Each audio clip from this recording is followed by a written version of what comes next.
Hi, I'm Sam the Old Car Lady and welcome to the Wheels and Deals podcast. Instead of talking about the olden days of motoring this week, I'm going to look at how much the cars from the olden days are changing hands for at the moment.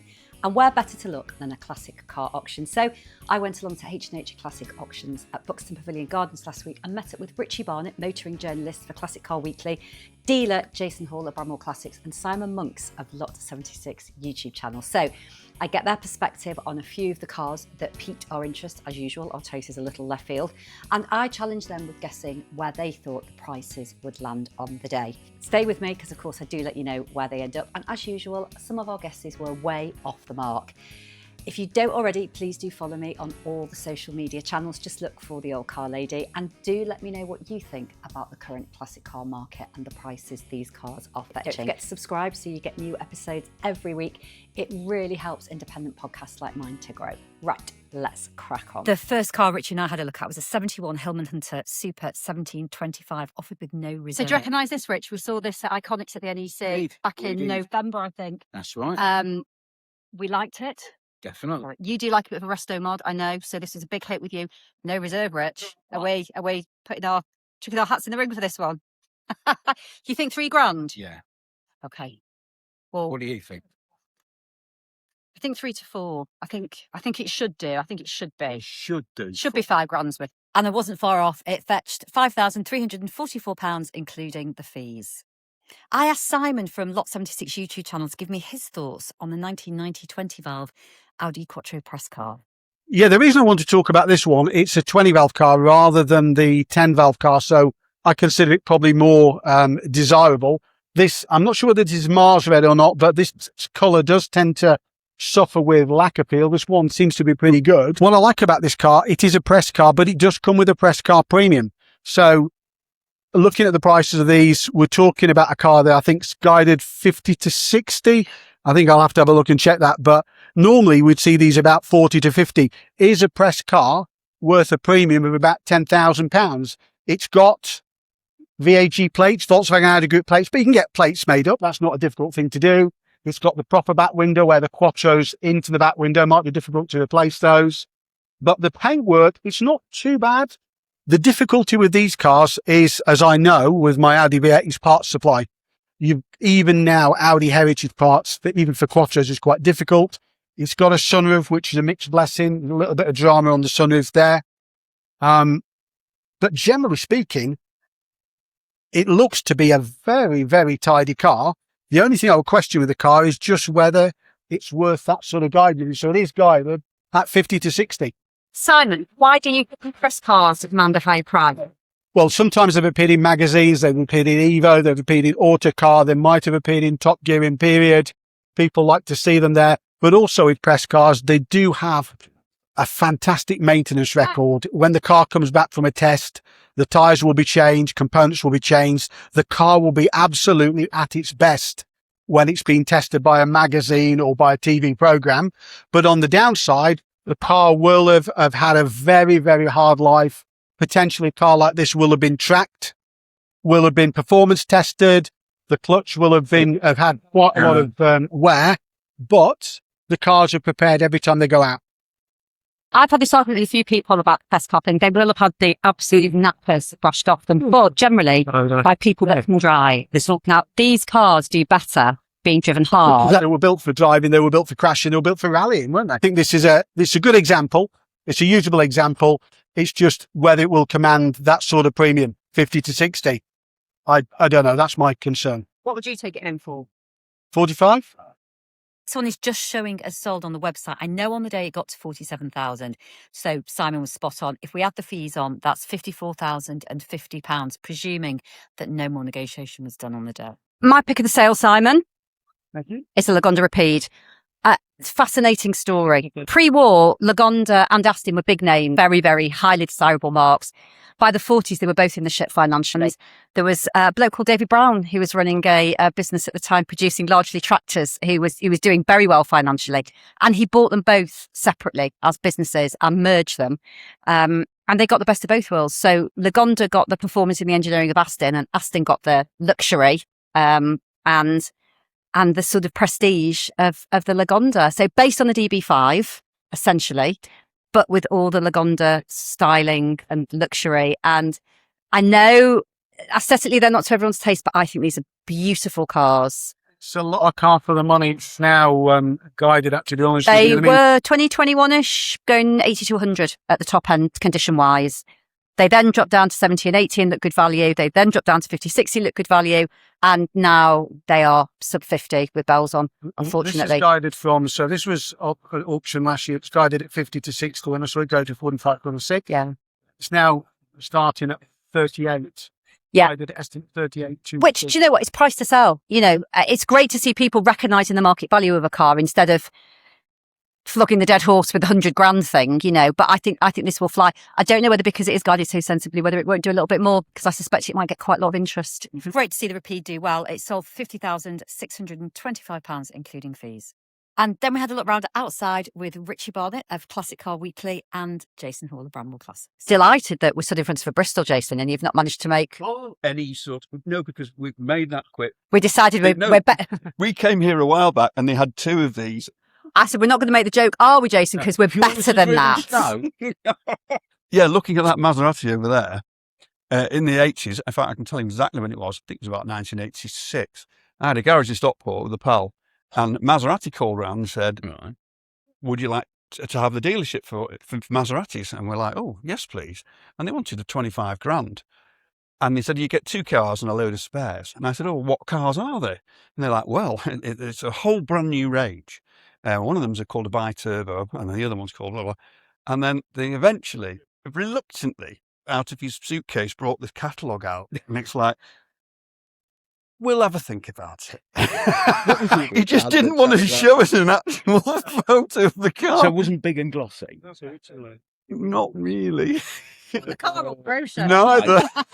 Do you know what, in hindsight, they're gaining popularity now, probably due to... So they didn't earn... No, probably, just rarity value. I mean, they were a terrible car, but towards the end, they probably fixed loads of things. And But now they're Italian Exotica. What do we think of the Peugeot 504? I personally love it. French glory.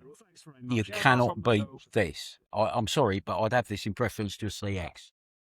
Palace. Would you? Yes. This is just... I just love the chiselled... I do like that. Lines. Then we found a 1978 Peugeot 604. It's the V6 SL in unbelievably good condition. It is so majestic in a low-key way, isn't it? Yeah. I mean, even things like the bumpers and the headlights, it's all so simple. It's almost like brutalism meets 1970s French car design. And what's wrong with that? You cannot fault this. The design is so prime. Look, this one hasn't got sunroof. No. But look, it's all lovely and straight. And the interior is just beautiful. It is. Oh, it's leather as well. And there's a no-frills dashboard. It's very similar to that 90s, 80s Mitsubishi that I've got. It's all functional. There's nothing flash. It's just beautiful. I mean, can you imagine going to the south of France in this from, say, driving down, getting on the boat, because you wouldn't have gone on the channel. Yeah.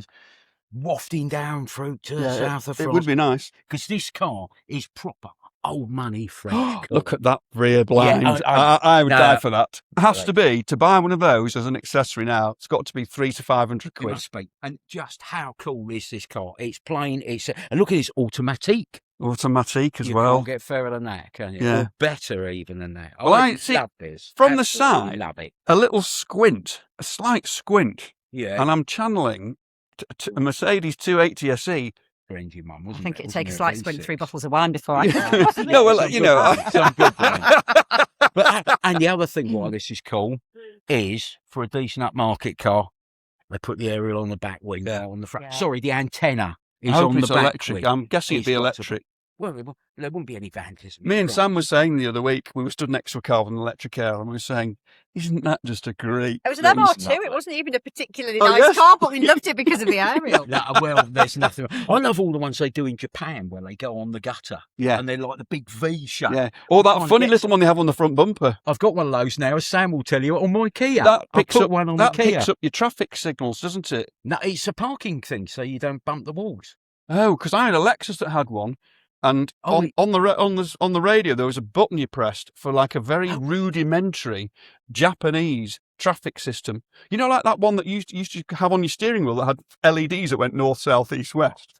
Really? Well, yeah, and that's what it was. I've only got the parking pole, which just tells me how near the wall I am. But you'd have seen that on the old Car Lady Classic Car Community page. It's now got the yellow headlights. I love the yellow headlights. I do love. You've got that. Now this needs real yellow headlights. We'll do some facts and figures now. Oh. I've not got my spectacles on. I've not got my spectacles on, so I'm loosely. Paula 608 78 Peugeot 604 V6 SL. It's had a recent cosmetic overhaul, which I would absolutely concur with. It's in super condition. Guided at 9 to 11. Yeah. See, that should be 100, shouldn't it, really? As much as we like it, No. Well, point taken, though, that people don't get them. I mean, if it's a W123 Merc, people will be all over it. It's left-hand drive. Which is cool. I personally love it, and it's in fantastic condition. And I love the close-together wipers, like those early 70s S-classes had as well. That is just... Wow. Yeah. So these are one wiper, like a CX, where you're going to have this. One owner from you till 2020. Really? Yeah. It's nice. It's had a few quid spent. Yeah. Right. Quite a good, nice paint job on it. Where are we going with it? Quite, gents, place your bets. Where's it going to go? I think the Hammer's going to fall unsold at £5,000. It's off to a new home. It will go for 8.5. Definitely. Are you going to ring the owner? I agree with you. I think this one's going to end up being a provisional deal, but I do think it might do somewhere between 6 and 8. Yeah.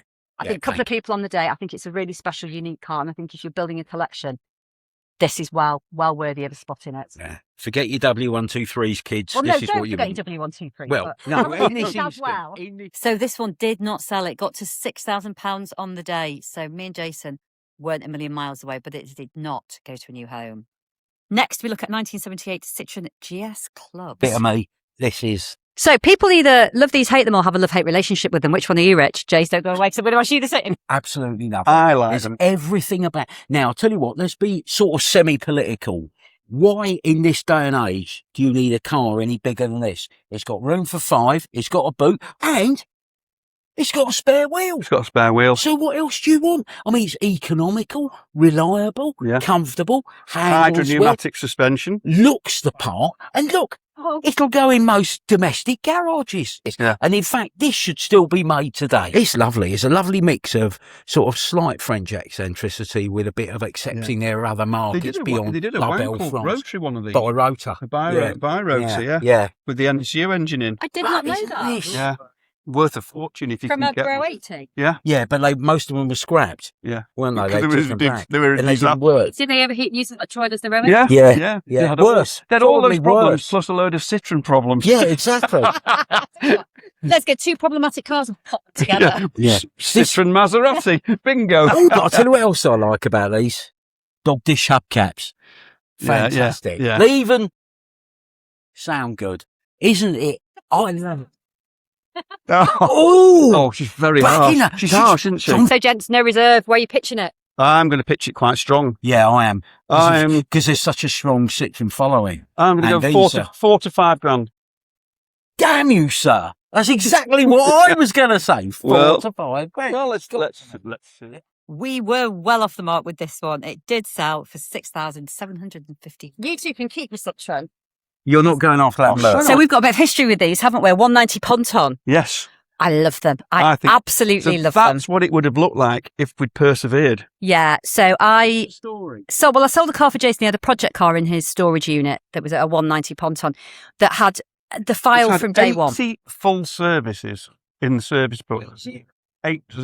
But it had the service from day one. From the day the guy bought it, right through to him writing to Mercedes, like 10 years later, saying there was corrosion on the exhaust, and he thought that was disgraceful. I've never seen history. Yeah. If you go back, and you do have to go back quite a long way on my social media. I did a few videos of it. Yeah. The kind of the bar file one. Yes. Go back and if you ever want to see the best history file I've ever seen on a Merc. Yeah. Go back and have a look at it. Anyway, let's have a look at this. Rich, come and have a look at this inside. So this is absolutely just the quality of the build. Delightful. Just fabulous. And they drive really well. They are sort of, they keep up well with modern traffic. They stop reasonably well for a car of its age in modern traffic. Yeah. Column change gear. In fact, shut the door, it sounds just like a Merc. Yeah, that should. Oh, should we do that again? Well, our heading is 70. I need to get a No I need to get a rust- sexier hobby. No don't I? rust fell off the bottom of it when you did that either. No, this is beautiful. Right. It's fabulous. What are you guessing at price wise? Don't look. Okay. Don't look. Without, it's got to be 10 to 12. 14 to 18. Oh, really? It is Not going to do it. a particularly nice example. It is. You can find them. They are around. You rock up to a pub Yeah. or outside a club in this. Oh, God, yeah. You're standing out a mile, You aren't are. you? If And you get much your more than in Lamborghini- a new Yeah. Lambo. If that pulled up and the Lamborghini pulled up, everybody would be looking. Well, everybody, like people like me and you? No. Mate, And you? I mean, I'm not sure the chicks are going to dig it, but I think the old car people will. But would the girls go for the bloke in the Aventador or the bloke in the Ponton? Sadly, we know which way. not necessarily. I think so. Not necessarily. Sorry, Sam, but No, it's true. And last but not least, the Ponton didn't sell. It did get to £10,000 on the day and is still available. So that is it for our chat from H&H Classic Options in Buxton. Let me know on social media if you think these cars went for the right money. And if you've got any questions for me, Richie, Jason and Simon, please do join the Old Car Lady Classic Car Community Group on Facebook. We would love you to get involved. So until next time, happy motoring.